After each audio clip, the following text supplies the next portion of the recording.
Be happy happy happy and seize the day of players. ایک ایسی سطر جو آج کو اچھے سے گزارنے پر ابھارتی ہے، جو مستقبل کی تاریکیوں اور ماضی کے غموں کو سالم نگل جاتی ہے. ایک ایسی سطر جو انتہائی خوفناک طریقے سے مجھ تک پہنچائی گئی ہے، جو مجھے اپنے ناپاک عزائم سے باور کرنے کے لیے بتائی گئی ہے کہ ہم اپنی خوشی کے لیے تمہاری ہر خوشی کچل سکتے ہیں، لیکن وہ شاید میری اسپرٹ کو نہیں جانتے. مجھے تاریکیوں میں امید کے جگنو ڈھونڈ لانے کے لیے مشہور سمجھا جاتا ہے. میں اس سطر کو اپنی زندگی روشن کرنے کے لیے استعمال کر رہی ہوں. کارپے ڈیم. وہ آخر میں مسکرائی تھی. سائرہ کی آنکھوں میں لمحے بھر کو نمی سی جگمگائی. قدرت بھی بعض دفعہ لوگوں کو ان کی بساط سے بڑھ کر آزما لیتی ہے. یہ وہ لڑکی تھی جسے لوگ اپنے ساتھ بٹھا کر کھانا کھلانے پر راضی نہیں ہوا کرتے تھے، صرف اس لیے کہ وہ ایٹنگ ڈس آرڈر کا شکار ہو گئی تھی. صرف اسی لیے اسے لوگوں کی بھوک اور غربت آج تک رلایا کرتی تھی. صرف اسی لیے اس نے ایک تھکا دینے والے پیشے کو اختیار کیا تھا، تاکہ وہ بھوک اور غربت کو کبھی بھی خود کے آس پاس بھٹکنے نہ دے. بس یہی خواہش تھی اس کی. پھر بھی لوگ اس کی زندگی کو مزید جہنم کیوں بنا رہے تھے؟ کیا لوگوں کو اس کی بے ضرر زندگی نظر نہیں آتی تھی؟ اس کی بھیگتی آنکھیں بغور دیکھ کر وہ چونکی تھی. تم رو رہی ہو؟ سائرہ نے ہنس کر اپنی آنکھیں رگڑی تھی، پھر اسے خفگی سے دیکھا. تم جب اتنی سمجھداری کی باتیں کرتی ہو تو یقین نہیں آتا، جب یقین نہیں آتا تو رونا آتا ہے. سلینا اور عقل مندی کی باتیں، اف، کتنا عجیب امتزاج ہے. اس نے اسے تکیہ دے مارا تھا. وہ یاسر بھی یہی کہتا ہے. کیا کہتا ہے بھلا؟ سائرہ کوہنی کے بال لیٹتے مزے سے بولی تھی. وہ کہتا ہے کہ میں اتنی بے وقوف کیوں ہوں، حالانکہ مجھے لگتا ہے کہ میں اچھی خاصی سمجھدار لڑکی ہوں. سائرہ کی ہنسی بے ساختہ تھی. تمہارا خود کو عقل مند سمجھنا ہی سب سے بڑی علامت ہے تمہاری بے وقوفی کی. مجھے نہیں لگتا کہ میں کوشش کرنے پر اس سے زیادہ سمجھدار ہو سکتی ہوں. وہ سنجیدہ تھی. اس سے زیادہ تمہارا سمجھدار ہونا ہم برداشت نہیں کر پائیں گے. تم میری دوست ہو یا اس کی؟ اس نے تڑک کر پوچھا تھا. اس کی دوست ہوتی تو شاید تمہارا دل رکھ لیتی. اب تمہاری دوست ہوں تو برداشت کرو میری صاف گوئی. ان کے کمرے کے عین اوپر ہی اسٹڈی موجود تھی. یاسر اور ارمان پروفائلرز کی رپورٹ ہاتھ میں لیے ہوئے تھے. ایک ہی کیس پر 3-4 رپورٹس آئی تھیں. جب تک کیس شروع ہوتا وہ مزید لیڈز ڈھونڈنا چاہتے تھے. عوام دین کے ساتھ کیا معاملات چل رہی ہیں؟ یاسر جو اسٹڈی ٹیبل کے ایک جانب کرسی پر بیٹھا تھا لمحے بھر کو چہرہ اٹھا کر پوچھا. ارمان ٹیبل کے کونے پر ٹکا ہوا تھا. وہ کچھ نہیں کہہ رہا. تحقیق کرنے پر بھی چپ ہے. میڈیکل رپورٹ سے یہی پتا چل رہا ہے کہ وہ اپنے درست حواس میں نہیں ہے. اسے مزید تحقیقات کا حصہ نہیں بنایا جا سکتا. اس نے سر ہلایا تھا. ماریا نے انتخاب ہی ایسے شخص کا کیا جو وقت آنے پر منہ کھولنا چاہے بھی تو کھول نہیں سکے. ارمان کے کہنے پر اس نے سر ہلا کر تائید کی تھی. یہ امیر عورتوں کے پاس اتنا شیطانی دماغ آتا کہاں سے ہے؟ اس کے پوچھنے پر یاسر نے ورقردانی کرتے ہوئے چہرہ اٹھایا تھا. یہ اپنی چھوٹی سی عمر میں اتنی سیاستیں دیکھ چکی ہوتی ہیں کہ اپنا کوئی بھی معاملہ بغیر بدنیتی کے حل کرنا ان کے لیے ایک کٹھن مرحلہ ہوتا ہے. اس کا جواب قابل قبول تھا. ارمان نے چہرہ اس کی جانب پھیرا. اس سائیکیٹرسٹ کو کیسے پتا چلا کہ قاتل ڈپریشن کا مریض ہے؟ اس کا ورقردانی کرتا ہاتھ لمحے بھر کو ٹھہرا تھا. موعد کی گہری بھوری آنکھیں اسے بے اختیار یاد آئی تھی. میں نہیں جانتا کہ اسے کیسے پتا چلا، لیکن اسے پتا چلنا ہمارے لیے خوش آئند بات نہیں ہے. کیسے پتا چل سکتا ہے اسے؟ ارمان کے پوچھنے پر اس نے لمحے بھر کو فائلز پر ایک نگاہ ڈالی تھی. 2 ہی اندازے لگائے جا سکتے ہیں. یا تو وہ خود قاتل ہے یا پھر وہ قتل کرنے میں کسی کا ساتھ دے رہا ہے، یا پھر ہو سکتا ہے کہ ایک تیسری وجہ ہو. یاسین نے چہرہ اٹھا کر اسے دیکھا تھا. اس پر تمام الزامات پلانٹ کیے جا رہے ہوں، ذاتی دشمنی کے تحت یا پھر اپنے کیے گئے اعمال کے نتائج سے آزاد ہونے کے لیے. اس کی قیاس آرائی پر اس نے سر ہلایا تھا. جب تک کچھ بھی واضح نہیں ہو جاتا تب تک وہ ایسے ہی اندازے لگانے والے تھے. تم سلینا سے کیوں نہیں پوچھ لیتی کہ وہ کیسا انسان ہے؟ ہو سکتا ہے کہ ہمیں کچھ پتہ چل جائے. سلینا، اس کے تمام دوسرے مریض اور اس کے اسٹوڈنٹس سب کے سب موعد حسن کو کوئی فرشتہ نما انسان تصور کرتے ہیں. وہ ان کے لیے ایک مسیحا ہے. وہ اس پر شک کرنے کا سوچ بھی نہیں سکتے. اسی لیے جب تک ہمارے پاس کوئی واضح ثبوت نہیں آ جاتا ہم اس کے خلاف وارنٹ بھی نہیں نکلوا سکتے. وہ ایک بارسوخ شخص کا بیٹا ہے اور خود بھی کم و بیش ایک اہم انسان ہے. ارمان اس کی بات سمجھ کر سر ہلانے لگا تھا. لیکن پروفائلرز کی رپورٹ میں پچھلے 3 اغوا والے کیسز کو اس قتل کے ساتھ کیوں جوڑا گیا ہے؟ ہو سکتا ہے کہ اغوا کسی اور نے کیا ہو اور قتل کسی اور نے. اسی پل یاسر نے ہاتھ میں تھمی فائل اس کی جانب بڑھائی تو وہ اس پر جھکا۔ اب وہ انگشت شہادت فائل پر رکھ کر نشاندہی کر رہا تھا۔ پروفائلرز کا ماننا ہے کہ یہ کیس بھی اغوا کیس ہی ثابت ہوتا، لیکن یہاں پر سمرین رضا نے مزاحمت کی تو قاتل نے اسے جلد بازی میں قتل کر دیا۔ پچھلے تمام کیسز کی اجزاء اس کیس میں شامل ہیں۔ قاتل اسے اغوا کرنے ہی آیا تھا، لیکن کچھ ایسا ہوا ہوگا جس کے باعث اسے موقع پر سمرین کو قتل کرنا پڑا۔ اس نے گہرا سانس لے کر فائل پرے کر دی تھی۔ ایسا کیا ہوا ہوگا؟ اس نے پوچھا تو ارمان نے اس کی جانب دیکھا۔ سمرین رضا کو پہلے سے ہی کچھ نہ کچھ خبر تھی اس سٹاکر کی۔ اس کے سوشل میڈیا اکاؤنٹ پر بھی وہ کئی دفعہ سٹاک کیے جانے کی شکایت کر چکی تھی۔ ہو سکتا ہے کہ وہ سٹاکر کے بارے میں کچھ جانتی ہو یا اسے پچھلے اغوا کیسز کا کچھ علم ہو، اسی لیے وہ محتاط تھی۔ اس نے کچھ نہ کچھ تیاری کی ہوئی تھی اپنے دفاع کے لیے، اور یہی دفاع کرتے ہوئے وہ قتل کر دی گئی۔ مجھے اس کے لاؤنج میں صوفے کے نیچے ایک عدد تیز دھار چاقو ملا تھا۔ شاید اس نے وار کیا ہو اور قاتل کو زخمی کیا ہو۔ کیا تم نے موعد کے ہاتھ یا پھر کہیں اور کسی قسم کا زخم دیکھا؟ اس نے تفصیلات دیتے ہوئے یکدم ٹھہر کر پوچھا تو یاسر نے غور کیا۔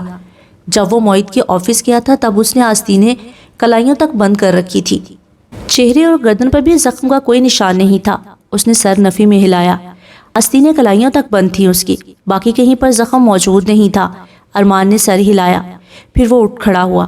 اب چلتا ہوں، بہت دیر ہو گئی ہے، مجھے آفس بھی جانا ہے۔ دیکھا تھا نا کیا میس ہو رہا تھا؟ ان منحوس جواریوں کی وجہ سے ہمارے سروں پر مصیبت آ جاتی ہے۔ اس کے جل کر کہنے پر یاسر ہنس دیا تھا، پھر ارمان کے ساتھ ہی باہر نکل آیا۔ لاؤنج میں ہی سب مل گئے۔ وہ سب بھی جانے کی تیاری میں لگ رہے تھے۔ جب وہ سب جا چکے تو وہ تینوں گھر میں تنہا رہ گئے۔ دادا اب ٹی وی چلائے لاؤنج میں ہی بیٹھ گئے تھے، لیکن انہیں جلد ہی ٹی وی بند کرنا پڑا۔ وہاں سلینا اور اس کی ماں کے خلاف بہت سے لوگ بیان دے رہے تھے، اور کچھ تو کہہ رہے تھے کہ سلینا کو انڈسٹری سے ہی خارج کر دینا چاہیے۔ بہت سے نامور ڈائریکٹرز اور پروڈیوسر کا بھی یہی ماننا تھا کہ سلینا پر اب مزید وقت اور پیسہ برباد نہیں کیا جا سکتا۔ ان میں سے کوئی بھی مستقبل میں اسے کسی بھی قسم کا کام دینے پر راضی نہیں تھا۔ اس نے ٹی وی سے ابھرتی آوازیں بآسانی سن لی تھی۔ یاسر اور دادا نے بے ساختہ اس کی جانب پلٹ کر دیکھا تو وہ سفید چہرہ لیے بمشکل مسکرائی، اور اس سے پہلے کہ وہ رونے لگ جاتی اس نے وہاں سے خاموشی سے اپنے کمرے کی جانب آنے میں ہی عافیت جانی تھی۔ کمرے کا دروازہ اس نے اپنے پیچھے بند کر لیا تھا۔ دادا نے بھاری دل کے ساتھ سانس لیا تھا۔ انہیں اپنے ٹی وی چلانے پر اب بہت افسوس ہوا تھا۔ یاسر بھی چپ سا ہو گیا۔ پھر اس نے چہرہ اٹھا کر چھت کی جانب دیکھا اور تیزی سے زینے چڑھتا اپنے کمرے کی جانب بڑھ گیا۔ وہ اپنے کمرے میں دروازے سے لگ کر بیٹھی کپ کپاتے ہاتھوں سے موبائل آن کر رہی تھی۔ اس نے موبائل آف کر رکھا تھا۔ اس میں لوگوں کی تکلیف دہ باتیں سننے کی ہمت نہیں تھی۔ آج سوشل میڈیا پلیٹ فارم پر اس کی ماں کی گرفتاری اور اس کے فلاپ ایکٹریس ہونے کے چرچے ہو رہے تھے۔ لوگوں کے اذیت ناک کمنٹس، پروڈیوسرز، ڈائریکٹر اور کئی شوبز سے تعلق رکھنے والے لوگ اس پر تبصرے کر رہے تھے۔ کچھ اس کی ماں کے ساتھ ساتھ اس کے کردار کے بھی بخیے ادھیڑ رہے تھے۔ کوئی اس کا اور واجد کا افیئر بھی ڈسکس کر رہا تھا۔ کوئی کہہ رہا تھا کہ وہ اتنی بھی عزت کے قابل نہیں تھی جتنی عزت اسے انڈسٹری اب تک دے چکی تھی۔ کئی ایکٹریسز بھی اس کے خلاف اپنا زہر اگل رہی تھیں۔ تبصرہ نگاروں کا ماننا تھا کہ وہ اب ختم ہو چکی ہے، اب وہ کبھی بڑی اسکرین پر نہیں ابھر سکتی۔ آنسو ٹپ ٹپ فون کی اسکرین پر گرنے لگے تھے۔ کچھ دیر پہلے تک وہ کتنی خوش تھی، اور اب اس نے بمشکل آنسو صاف کر کے مسکرانے کی کوشش کی۔ وہ آنے والے لمحے کی اذیت اس لمحے نہیں گزارنا چاہتی تھی۔ ہاں وہ ایسا نہیں چاہتی تھی، لیکن رگوں میں اذیت سی اذیت پھیلنے لگی تھی۔ اس نے اپنے مہندی لگے ہاتھوں کو دیکھا۔ کئی اور آنسو جلتی آنکھوں سے ٹوٹ کر گرے۔ تنہا رہ جانے کی تکلیف، بچپن کی بھوک اور غربت، ماں کی خود غرضی، محبت کو ترستی اس کی ذات، وہ بغیر آواز کے ساتھ روتی جا رہی تھی۔ واجد حسن نے ٹی وی لاؤنج میں بیٹھے افسوس کے ساتھ سلینا کے خلاف ہوتا پروپیگنڈا دیکھا تھا۔ پھر اس نے ایک تیز نظر اندر داخل ہوتی ہوئی ماریا پر ڈالی۔ تم تو بہت خوش ہوگی اب، جیسا تم چاہتی تھی ویسا ہی ہو رہا ہے سلینا کے ساتھ۔ ماریا نے انہی نظروں سے اس کا چہرہ دیکھا تھا۔ جتنا میں چاہتی تھی اس سے بہت کم ہو رہا ہے اس کے ساتھ، لیکن پھر بھی اتنا برا نہیں یہ سب۔ واجد نے کڑوی نگاہ ڈالی تھی اس کے چہرے پر۔ کتنا زہر بھرا ہوا ہے تمہارے اندر۔ اس نے ٹھنڈی سی سرخ آنکھوں سے واجد کا پریشان چہرہ دیکھا تھا۔ وہ سلینا کو تباہ کر سکتی تھی، لیکن کیا وہ واجد کو کبھی اپنا بنا سکتی تھی؟ شاید نہیں، اور یہی احساس اسے اندر سے بھسم کرتا جا رہا تھا۔ یہ ثبوت ہے ہر اس بات کا جو میں اس کے خلاف کہتی رہی ہوں۔ وہ تمہارے قابل کبھی نہیں تھی واجد، کبھی بھی نہیں۔ تم نے اپنے سے بہت کمتر عورت پر اپنا وقت، توانائی اور پیسہ برباد کیا ہے۔ وہ خود تباہ ہوئی ہے۔ یہاں میں نے اسے تباہ کرنے کی ذرا سی بھی کوشش نہیں کی، کیونکہ صرف میں ہی اس سے اتنی نفرت نہیں کرتی، اور بھی بہت سے لوگ اس کی تباہی دیکھنے کو بےتاب ہیں۔ واجد نے نفرت سے چہرہ پھیر لیا تھا۔ وہ اب اس عورت سے مزید ایک بھی بات نہیں کرنا چاہتا تھا۔ وہ متوازن چال چلتی اپنے کمرے کی جانب بڑھ آئی تھی۔ اسے اپنا وجود بہت بھاری لگ رہا تھا۔ کیا کسی سے نفرت کرنا اس حد تک وزنی ہوتا ہے؟ شاید ہاں۔ اس نے واش بیسن پر جھک کر چہرے پر پانی کے چند چھینٹے مارے۔ بھڑ بھڑ جلتا وجود کسی طور ٹھنڈا نہیں ہو رہا تھا۔ اسے اپنی بے بسی پر لمحے بھر کو بہت افسوس ہوا تھا۔ اسی پل اس کا بیٹا اس تک دوڑتا ہوا آیا اور وہ مسکرا کر اس کی جانب متوجہ ہوئی۔ ایک ہی تو خوشی تھی اس کی زندگی میں، اس کا بیٹا۔ حنیفہ نے بھی ٹی وی پر چلتی خبروں کو دیکھ کر تکلیف سے آنکھیں بند کر لی تھی۔ انہیں زندگی بھر جس بے بسی کا احساس ہوتا رہا تھا، اب وہ احساس انہیں کھانے کو دوڑ رہا تھا۔ آج کی رات بہت سے لوگوں کے لیے بہت بھاری ثابت ہو رہی تھی۔ وہ اب تک دروازے سے لگی رو رہی تھی۔ اس میں اتنی ہمت نہیں تھی کہ اٹھ کر بیڈ تک ہی بڑھ جاتی۔ سائرہ کے لائے گئے کپڑے، خوش رہنے کے دعوے اور زندگی کو ہر لمحہ بھرپور انداز سے گزارنے کا ہر خیال اسے بکواس لگ رہا تھا۔ اس کی زندگی تو یہ تھی، تاریکی میں بیٹھ کر رونے والی۔ اگلی صبح اس کی آنکھ کھلی تو کمر میں درد کی ایک شدید لہر اٹھی۔ اس نے بمشکل سیدھا ہونے کی کوشش کی تو لبوں سے ایک باریک سی کراہ ابھری۔ بیٹھ کر سونے کے باعث اس کی کمر اکڑ گئی تھی۔ کھڑکی سے اندر گرتی نیلی روشنی اس بات پر شاہد تھی کہ ابھی فجر کو گزرے زیادہ وقت نہیں ہوا تھا۔ باہر سے اٹھا پٹخ کی آوازیں بھی آ رہی تھی۔ شاید سردار جاگ گئے تھے۔ وہ ویسے بھی سویرے جاگنے کے عادی تھے۔ اس نے اٹھ کر بیڈ کی جانب اپنے قدم بڑھائے تھے۔ اسی پل یاسر زینوں سے اترا تھا، ٹریک سوٹ میں ملبوس۔ وہ دادا کے ساتھ فجر پڑھ کر آ چکا تھا اور اب جاگنگ کے لیے جا رہا تھا۔ باہر سردار نے چہرہ اٹھا کر اس کی جانب دیکھا تھا۔ کیا تم آج بھی کام پر جاؤ گے؟ میں حنیفہ سے تمہاری چھٹی لے چکا ہوں۔ جی دادا، میں کام پر نہیں جا رہا، مگر ایجنسی کے علاوہ بھی بہت سے کام ہیں میری زندگی میں۔ یاسر، آج بارات ہے ربیہ کی، خبردار جو تم لیٹ ہوئے تو۔ جانتے ہو نا، سارے انتظامات ہمیں ہی دیکھنے ہیں۔ اس نے سر اس بات میں ہلا کر ان کی یقین دہانی کروائی تھی۔ پھر اس کے کمرے کے دروازے پر دستک دینے کے لیے آگے بڑھا تو سردار چونکے۔ اسے مت جگاؤ، آرام کی ضرورت ہے اسے۔ وہ اٹھ کر اس کے پیچھے آئے تھے، لیکن وہ انہیں نہیں سن رہا تھا۔ اس نے دروازے پر دستک دی۔ آ جائیں۔ سلینا کی نیند میں ڈوبی آواز ابھری تھی۔ اس نے اگلے ہی پل دروازہ دھکیلا تو وہ کھلتا چلا گیا۔ اندر سوئی سوئی سی سلین بیڈ پر براجمان بمشکل اپنی جمائی روک رہی تھی۔ اس کے بال ایک جانب سے اوپر اٹھے ہوئے تھے، لباس ملگجا اور آنکھیں کچے سے گلابی رنگ کی لگتی تھیں۔ تم میرے ساتھ جاگنگ پر جا رہی ہو، 10 منٹ میں تیار ہو کر باہر آ جاؤ۔ اسے لگا کہ شاید اس نے کچھ غلط سن لیا ہے۔ سردار نے بھی اتنی ہی بے یقینی سے اس کا چہرہ دیکھا تھا۔ میں؟ لیکن کیوں؟ وہ پوری طرح جاگ گئی تھی۔ تم انتہائی انفٹ ہو، لیکن مجھے اتنا فٹ ہونے کی کیا ضرورت ہے؟ میں نے تو باڈی گارڈ نہیں بننا۔ جیسے حالات تمہارے چل رہے ہیں، اس کے بعد تو تمہیں مائک ٹائسن جتنا فٹ ہونا چاہیے۔ فٹافٹ باہر آ جاؤ۔ اس نے مدد طلب نظروں سے دادا کی جانب دیکھا تھا۔ دادا بھی اتنی ہی بے چارگی سے اسے دیکھ رہے تھے۔ تم کیا اسے پریشان کر رہے ہو یاسر؟ سونے دو اسے اور باہر چلو میرے ساتھ۔ لیکن وہ انہیں سننے کے موڈ میں نہیں تھا۔ اگلے ہی پل آگے بڑھا اور اس کے قدموں میں جاگرز رکھے۔ وہ اس کی ماں کے جاگرز تھے۔ سلینا انہیں فی الحال استعمال کر سکتی تھی۔ اس نے چہرہ جھکا کر جوتے دیکھے۔ اس کے بعد تو کوئی چارہ ہی نہیں تھا انکار کرنے کا۔ وہ اٹھ کھڑی ہوئی۔ اگلے لمحات میں وہ انتہائی بگڑے موڈ کے ساتھ دادا کو بائے کہتی اس کے پیچھے چلی آ رہی تھی۔ گاؤں کی ٹھنڈی سڑک انتہائی خوشگوار لگ رہی تھی۔ یاسر اس کے ساتھ خاموشی سے پیدل چلتا رہا، پھر آگے موجود ایک ہرے بھرے سے سبزہ زار کی جانب بڑھ آیا۔ وہ اتنا وسیع میدان تھا کہ اسے اپنی ساری ناراضی بھولنے لگی تھی۔ اس نے پہلے کبھی اتنا ہرا بھرا سا سبزہ زار نہیں دیکھا تھا۔ صبح کی نیلی روشنی میں ہر شے پاکیزہ محسوس ہو رہی تھی۔ وہ لمحے بھر کو اس کی جانب مڑا تھا۔ کیا تم ایکسرسائز کرنے کی عادی ہو؟ اس نے سر اس بات میں ہلایا تھا۔ ایکٹریس ہونے کی وجہ سے اسے ایکسرسائز اور ڈائٹ دونوں کرنی پڑتی تھی، لیکن ہفتے میں صرف 4 دن۔ مجھے زیادہ ایکسرسائز کرنے سے منع کیا گیا تھا۔ ڈائٹ کی وجہ سے مجھے اپنی توانائی کم سے کم استعمال کرنی تھی۔ یاسر نے سمجھ کر سر اس بات میں ہلایا، پھر اسے ہاتھ سے میدان کے ایک سرے سے دوسرے کی جانب اشارہ کیا۔ ایک راؤنڈ لگاؤ، آج کے لیے ایک ہی راؤنڈ کافی ہے۔ اگلے ہفتے جب تم یہاں سے اپنے گھر جاؤ گے تب میں تمہیں ایک ٹرینر دوست کے پاس لے جاؤں گا۔ تمہارا سیلف ڈیفینس سیکھنا بہت ضروری ہے، لیکن تم میرے لیے یہ سب کیوں کرو گے؟ وہ حیران ہوئی تھی۔ اس نے گہرا سانس لیا۔ میں یہ سب اپنے لیے کر رہا ہوں، میں تمہارے پیچھے ہر لمحہ بھاگ کر بچانے نہیں آ سکتا۔ جب تمہیں خود کا دفاع کرنا آ جائے گا تو میں ریلیکس ہو کر اپنے مزید کام کر سکوں گا۔ ایسا سوچنا بھی مت کہ میں تمہارے لیے کر رہا ہوں۔ ماتھے پر بل ڈال کر کہا تو وہ بے ساختہ مسکرا دی۔ وہ سر جھٹک کر اپنی جاگنگ کے لیے آگے بڑھا تو اس نے بھی واک کے لیے قدم بڑھا دیے۔ ایک چکر لگانا مذاق نہیں تھا۔ وہ چکر مکمل کرنے پر ہانپنے لگی تھی، لیکن مجال ہے جو یاسر ذرا بھی اس کے لیے ٹھہر جاتا۔ وہ بغیر ہانپے بغیر رکے اپنی جاگنگ کر رہا تھا۔ وہ آنکھوں میں ڈھیروں ستائش لیے اسے دیکھ رہی تھی۔ یقیناً اس نے بہت محنت کے بعد خود کو اتنا فٹ رکھا ہوا تھا۔ اپنی جاگنگ مکمل کرنے کے بعد وہ گاؤں کے راستے سے واپس گھر کی طرف آ رہے تھے۔ وہ چہرہ گھما گھما کر گاؤں کی خوبصورتیوں کو دیکھ رہی تھی۔ سب کچھ کتنا پرسکون اور خوبصورت ہے، بالکل دادا کی طرح۔ اس کے برعکس یاسر چہرہ سامنے کیے چلتا جا رہا تھا۔ اس کے لیے گاؤں کی خوبصورتیاں نئی نہیں تھی۔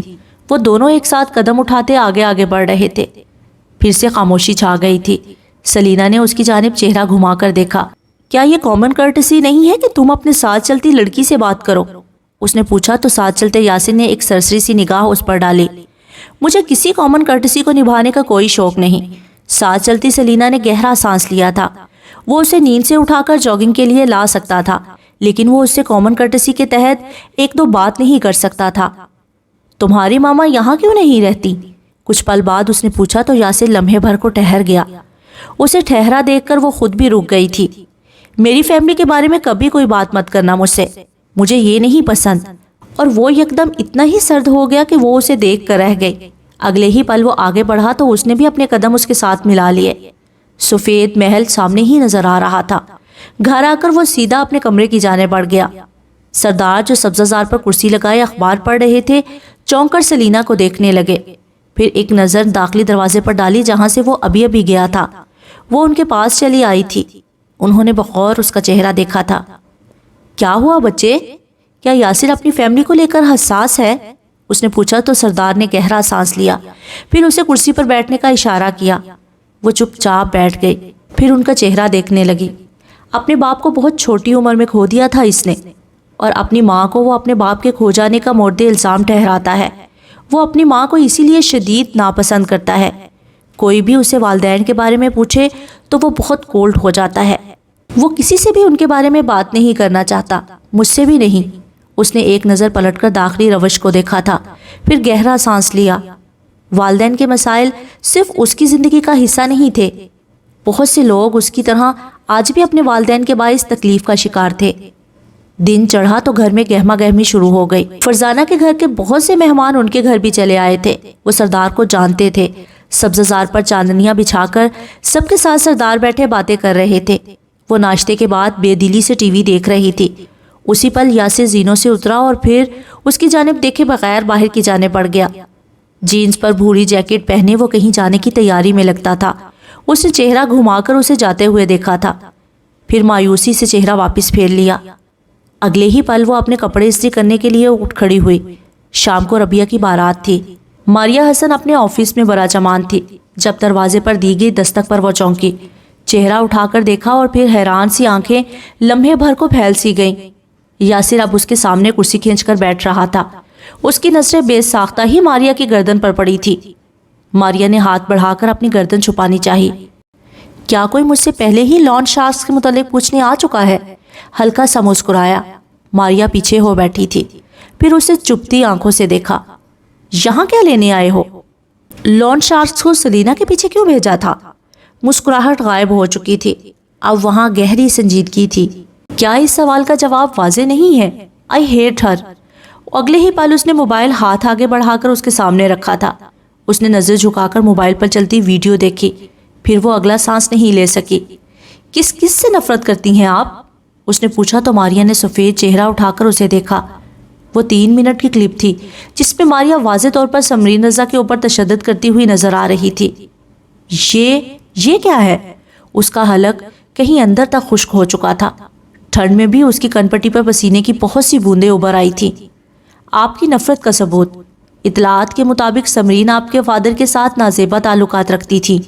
آپ اپنے باپ کو تو کچھ نہیں کہہ سکیں کیونکہ آپ کے اس آفس کی ہر قیمتی شے ان کے قبضے میں ہے، لیکن اپنا غصہ اتارنے اور اپنی ماں کا غم کم کرنے کے لیے آپ نے سمرین رضا کو گہرے تشدد کا نشانہ بنایا۔ سونے پر سہاگا، اگلے ہی دن کسی نے انہیں قتل کر دیا۔ کیا آپ کو لگتا ہے کہ یہ سب اتفاق ہے؟ وہ پیچھے ہو بیٹھا تھا۔ ماریا کو سمجھ نہیں آیا کہ اسے کیا جواب دینا چاہیے۔ کیا تم اس کے قتل کا الزام مجھ پر لگا رہے ہو؟ تم کچھ ثابت نہیں کر سکتے۔ مجھے کچھ بھی ثابت نہیں کرنا، بس لوگوں کو آپ کی جانب سے مشکوک کرنا ہے۔ قتل سے قبل ماریا حسن نے مشہور اداکارہ سمرین رضا کو تشدد کا نشانہ بنایا۔ سوچ لیں لوگوں کا اگلا شک کس پر جائے گا۔ وہ چند پل سخت آنکھوں سے اس کا چہرہ دیکھتی رہی۔ وہ بغیر اثر لیے بیٹھا ہوا تھا۔ کیا چاہتے ہو تم؟ اس کے سوال پر سیدھا ہو بیٹھا، ہاتھ آگے بڑھا کر اپنا موبائل اٹھا لیا۔ سلینا کے پیچھے آج کے بعد کسی کو بھی بھیجنے سے پہلے 100 دفعہ سوچ لینا۔ میں اگلی دفعہ وارن کرنے نہیں آؤں گا۔ پھر اٹھ کھڑا ہوا۔ پلٹنے ہی لگا تھا کہ ایک لمحے کو ٹھہر گیا، آہستہ سے اس کی جانب مڑا۔ اپنے سامنے ماں باپ کے ازدواجی جھگڑے دیکھنے کے بعد اب واجد اور سلینا کی زندگی بھی اسی طرح جہنم بنا رہی ہیں۔ اپنی ماں کی شوہر کی جانب سے ہر لمحے کی انسیکیورٹی دیکھ کر آپ کو بھی یہی لگتا ہے کہ واجد کسی نہ کسی عورت کے ساتھ تعلقات وابستہ کیے ہوئے ہیں۔ لیکن جانتی ہیں حقیقت کیا ہے؟ آپ ایک ڈیلوژنل خاتون ہیں، ایک شکی مزاج رکھنے والی ناقابل برداشت عورت جسے تھراپی کی سخت ضرورت ہے، اور اسے مزید کچھ نہیں کہنا تھا، اس لیے باہر کی جانب بڑھ گیا۔ ماریا حسن کا تنفس بے حد تیز ہو گیا تھا۔ اس نے اپنے سامنے رکھی ہر شے کو ہاتھ مار کر زمین بوس کر دیا تھا۔ یاسر اب اسی سنجیدہ چہرے کے ساتھ ڈرائیو کر رہا تھا۔ پھر وہ کئی لمحات بعد ایک بنگلے کے سامنے کار روک کر باہر نکل آیا۔ لاؤنج میں ہی اسے سلطانہ مل گئی تھی۔ وہ آگے بڑھا اور ان کے مقابل آ بیٹھا۔ فلپائنی میڈ نے اس کے سامنے کیمومائل ٹی رکھی تو وہ ہلکا سا مسکرایا۔ اس کی ماں آج تک یہ چائے پینا نہیں چھوڑ سکی تھی۔ کیسے ہو بیٹا؟ کیسے آنا ہوا؟ اسے اپنے گھر میں وہ ایک ہی ہفتے کے اندر دوسری دفعہ دیکھ رہی تھی۔ اسے اپنی بصارت پر یقین نہیں آ رہا تھا۔ ٹھیک ہوں۔ وہ ذرا ٹھہرا تھا۔ ایک فیور چاہیے تھا۔ سلطانہ کے ہاتھ سے چائے چھلکتے چھلکتے بچی تھی۔ یاسر کو اس سے فیور چاہیے تھا۔ اس نے چائے سامنے ٹیبل پر رکھی، پھر انہی بے یقین نگاہوں سے اس کا چہرہ دیکھا۔ کیسا فیور؟ سلینا کو کسی مشہور ڈرامے میں لیا جائے، اور وہ تعجب سے منہ کھولے اسے دیکھ کر رہ گئی تھی۔ وٹ؟ آپ یہ کر سکتی ہیں یا نہیں؟ اگر نہیں کر سکتی تو میرا وقت برباد مت کریں، میں کسی اور سے کہہ دوں گا۔ اور وہ جو اٹھنے ہی لگا تھا، سلطانہ کی آواز پر لمحے بھر کو ٹھہر سا گیا۔ اسے ایکٹریس لیا جانا بہت مشکل ہے، اور وہ اٹھ گیا تھا، لیکن سلطانہ نے اسے روک لیا۔ لیکن میں بات کروں گی، میں میک شور کروں گی کہ تمہیں فیور دے سکوں، لیکن تم مجھے اس فیور کے بدلے میں کیا دو گے؟ جانتے ہو نا، آج کل کچھ بھی بغیر کسی جوابی تحفے کے نہیں کیا جا سکتا۔ وہ مسکرائی تھی۔ یاسر اس کی جانب دیکھتا واپس بیٹھ گیا تھا۔ کیا چاہیے آپ کو؟ وہ چند پل اسے دیکھتی رہی تھی، محبت سے، نرمی سے۔ اپنا بیٹا۔ اور وہ اس کے مطالبے پر گہرا سانس بھر کر رہ گیا تھا، پھر سر اس بات میں ہلایا۔ کیا کرنا ہوگا مجھے؟ زیادہ کچھ نہیں، بس اس ویکینڈ پر میرے ساتھ ڈنر کرنا ہوگا۔ اس نے سر ہلایا اور اٹھ گیا۔ اچھی لگتی ہے سلینا؟ ایک پل بعد اس نے مسکراہٹ دبا کر پوچھا تو یاسر نے چونک کر اس کی جانب دیکھا۔ نہیں، مجھے ایکٹریسز نہیں پسند۔ تم جھوٹ بول سکتے ہو، تمہاری آنکھیں نہیں۔ وہ مسکرائی تھی۔ وہ سر جھٹک کر باہر کی جانب بڑھ آیا تھا۔ سلطانہ نے ساتھ رکھا فون اٹھایا، چند نمبر سٹائل کیے، پھر فون کان سے لگایا۔ سرمد، سلینا کو اپنے آنے والے ڈرامے میں ہیروئن رکھو گے تم اسے رکھ لو گے۔ ڈرامے کی پروڈکشن میں کر رہی ہوں تو اس کی باقی ذمہ داری مجھ پر ہوگی۔ چند پل دوسری جانب کی بات سنی۔ کسی بہت اپنے نے فیور مانگا ہے سرمد، میرے لیے اسے انکار کرنا موت کے مترادف تھا۔ تم ویسے بھی ڈرامے کے لیے ایکٹریس تلاش کر رہے تھے، سلینا پر کتنے بھی چارجز کیوں نہ ہوں، ایکٹریس وہ کمال کی ہے۔ وہ واپس گھر چلا آیا تھا۔ دادا اور سلینا پریشان حال سے لاؤنج میں بیٹھے تھے۔ اس نے اندر آ کر دونوں کے چہرے باری باری دیکھے۔ کیا ہوا؟ آپ دونوں ایسے کیوں لگ رہے ہیں جیسے کوئی بھوت دیکھ لیا ہو؟ ربیہ کی بیوٹیشن نے آنے سے انکار کر دیا ہے، سلینا نے کہا تو اس نے حیرت سے ان دونوں کی جانب دیکھا۔ تو کیا؟ اب میک اپ کون کرے گا اس کا؟ یاسر، کیا تم کچھ کر سکتے ہو؟ دادا کے پوچھنے پر اس نے آنکھیں گھمائی تھی۔ سوری، لیکن میں نے باڈی گارڈ کی ٹریننگ لینے کے ساتھ ساتھ میک اپ کرنے کی ٹریننگ حاصل نہیں کی تھی، اور سچ شکر کہ میں نے ایسا نہیں کیا۔ آپ کا کیا بھروسہ؟ ربیہ کا میک اپ بھی مجھ سے کروا لیتے آپ۔ سلینا کی ہنسی ابری تو دادا نے گہرا سانس لیا۔ اس معاملے میں یاسر واقعی ان کی مدد نہیں کر سکتا تھا۔ ویسے ایسی بھی کیا ضرورت ہے میک اپ کرنے کی؟ کیا بغیر میک اپ کی شادی نہیں ہو سکتی؟ اس کے کہنے پر دادا اور سلینا نے ایک ساتھ اسے گھورا تھا۔ بالکل ضروری ہے، لڑکیاں میک اپ نہیں کریں گی تو کیا تم اور میں کریں گے؟ سلینا ان کے حوالے پر بے ساختہ ہنس پڑی تھی۔ یاسر تو دادا کے آئیکونک جواب پر لاجواب ہی ہو گیا تھا۔ ربیہ اپنی تھی ان کی، وہ تھوڑی تھا۔ کیا میں کچھ مدد کر سکتی ہوں دادا؟ کچھ پل بعد اس نے کہا تو وہ دونوں اسے دیکھنے لگے۔ سردار سیدھے ہو بیٹھے تھے۔ کیسے؟ دیکھیں مجھے بہت زیادہ میک اپ کرنا تو نہیں آتا، لیکن ایکٹریس ہونے کے ناطے مناسب میک اوور کر لیتی ہوں میں۔ کیا ربیہ مان جائے گی مجھ سے میک اپ کروانے پر؟ دادا اگلے ہی لمحے اٹھ کھڑے ہوئے تھے۔ کہاں؟ فرزانہ کے گھر؟ یہ وقت ان باتوں کا نہیں ہے، تمہیں ہی ربیہ کا میک اپ کرنا چاہیے۔ آج اس کی شادی ہے، کوئی بدمزگی نہیں ہونی چاہیے نا۔ اور وہ دونوں پرجوش سے داخلی دروازے کی جانب بڑھ گئے تھے۔ پیچھے یاسر نے بے یقینی سے گہرا سانس لیا تھا۔ دادا اور سلینا ایک کریزی کومبو تھے۔ اگلے ہی پل وہ بھی اٹھ کر باہر چلا آیا تھا۔ اسے شام کے کھانے اور مہمانوں کا انتظام دیکھنا تھا۔ اگر یہاں کوئی کمی رہ جاتی تو دادا نے اسے واقعی جائیداد سے آگ کر دینا تھا۔ شام گھر آئی، ہر جانب مہمانوں کی بہتات سی تھی۔ جس سبزہ زار پر صبح وہ دونوں جاگنگ کرنے آئے تھے اسے ہی سجا کر بارات کا بہترین انتظام کیا گیا تھا۔ سردار اب داخلی دروازے پر ایستادہ ربیہ کے والد کے ساتھ مہمانوں کا خیر مقدم کر رہے تھے۔ سلینا بھی ربیہ کو تیار کر کے واپس آ چکی تھی۔ کچھ پل بعد وہ باہر نکلی تو تیار تھی۔ اس نے سنہرے چوڑی دار پاجامے کے ساتھ گہرے سبز رنگ کی سنہری کام سے مزین قمیض زیبتن کر رکھی تھی۔ ساتھ دوپٹہ بھی تھا، سبز رنگ کا کامدار دوپٹہ۔ دونوں ہاتھوں میں سنہری اور سبز چوڑیاں پہنے، ایک کان میں بالی پہنتی وہ کمرے سے باہر نکل رہی تھی۔ بال اس نے کھول کر ایک جانب ڈال رکھے تھے۔ اسد، دیگے پہنچ گئی؟ کہاں ہے؟ وہ فون پر جانے دوسری جانب کس سے بات کر رہا تھا، لیکن سلینا اسے دیکھ کر ٹھہر سی گئی تھی۔ اس نے کبھی اسے قمیض شلوار میں نہیں دیکھا تھا۔ سفید کرتے میں ملبوس، کندھے پر بھوری شال ڈالے اس کی نگاہیں تھیں یا کیا؟ وہ مڑا تھا۔ ماحول میں جیسے سنہری سی افشاں بکھر گئی تھی۔ سب کچھ اتنا سنہرا تھا کہ سلینا کو اپنی آنکھیں چندھیاتی ہوئی محسوس ہوئی۔ وہ بھی اسے دیکھ کر رک سا گیا تھا۔ اوکے، میں ویٹ کر رہا ہوں۔ اس سے نظریں ہٹائے بغیر کہہ کر اس نے فون والا ہاتھ نیچے کر لیا تھا۔ اگلے ہی پل گھنکار کر نظریں پھیر لیں۔ اگلی کوئی بھی بات کیے بغیر باہر کی جانب بڑھ گیا۔ کچھ تھا فضا میں ایسا کہ سلینا اسے آواز نہیں دے سکی تھی، نہ اسے آواز دے کر روک سکی تھی، نہ اس کی جانب بڑھ سکی تھی۔ کیا اسے محبت ہو رہی تھی؟ اگلے ہی پل اس نے گھبرا کر سر جھٹکا تھا، پھر باہر کی جانب بڑھ گئی۔ سردار اب اسے اپنے جانے والوں سے متعارف کروا رہے تھے۔ کچھ پل بعد وہ دور جا کھڑی ہوئی تھی۔ اگلے ہی پل یاسر بھی اس کے ساتھ ہی آ کھڑا ہوا، ہاتھ باندھ کر دور بنے سٹیج پر نظریں جمائے رہا۔ اسی پل کوئی خاتون ان دونوں کی جانب بڑھی اور بے ساختہ ان دونوں کی بلائیں لے لی۔ اللہ جوڑی سلامت رکھے پتر۔ ان دونوں نے ایک دوسرے کی جانب چونک کر دیکھا تھا۔ خاتون کی غلط فہمی دور کرنے سے پہلے ہی وہ آگے بڑھ گئی تھی۔ کچھ تھا کہ وہ دونوں ہنس دیے تھے۔ کیا میں ناول کی ہیروئن ہوں اور تم اس کے ہیرو؟ جھک کر سرگوشی کی تھی اس نے۔ یاسر نے سر ہلایا۔ ہرگز نہیں، میں باڈی گارڈ ہوں اور تم ایکٹریس، خوبصورت ایکٹریس۔ اس نے تصحیح کرنا ضروری سمجھا تھا۔ یاسر نے اس کی جانب ایک نظر دیکھا۔ اس کی بالیاں، لباس، آنکھیں، چوڑیاں سب بہت خوبصورت تھا، لیکن وہ اس کی خوبصورتی کا اعتراف کر لیتا ایسا تو ممکن ہی نہیں تھا۔ اتنی بھی کوئی خوبصورت نہیں ہو تم، سلینا نے اس کے جواب پر گہرا سانس لیا تھا۔ اگلے ہی پل اس کا فون بجنے لگا تو وہ رش سے ذرا دور جا کھڑی ہوئی۔ اس نے یوں ہی نظریں پھیر کر اسے دیکھا تھا۔ کئی لمحات بعد وہ اس کی جانب پھر سے بڑھ رہی تھی۔ اس کے چہرے پر بے یقین سی خوشی جگمگا رہی تھی۔ چال میں مسرت کی باعث ہلکی سی لرزش بھی تھی۔ یاسر، یوول کا فون آیا تھا۔ سلطانہ پروڈکشن سے مجھے ایک شارٹ ڈرامے کی آفر آئی ہے۔ اس نے حیران ہونے کی کوشش کی تھی۔ ریلی؟ واو، یہ کیسے ہو سکتا ہے؟ میں تو اتنے کرائسس میں ہوں، مجھے تو کوئی بھی اپنے ساتھ کام پر نہیں رکھنا چاہتا۔ لمحے بھر کو ٹہر کر اس کی جانب دیکھا۔ مسکارے سے سجی آنکھوں میں شک سا تھا۔ کہیں تم نے کسی کو مارا پیٹا تو نہیں ہے اس کے لیے؟ اس نے اسے بے نیاز سی سرمئی آنکھوں سے دیکھا تھا۔ میری شکل غور سے دیکھو، کیا میں تمہیں اتنا فارغ لگتا ہوں؟ اور وہ اس کی شکل غور سے دیکھ رہی تھی، پھر مسکرا کر سر جھٹکا۔ یاسر کیوں اس کے لیے کسی کو راضی کرے گا بھلا؟ اس نے ہر شک جھٹک دیا تھا۔ مجھے یقین نہیں آ رہا۔ اف، کیا میں واپس کام کر سکتی ہوں؟ ویسے تمہیں کیا لگتا ہے انہوں نے مجھے کام کیوں دیا؟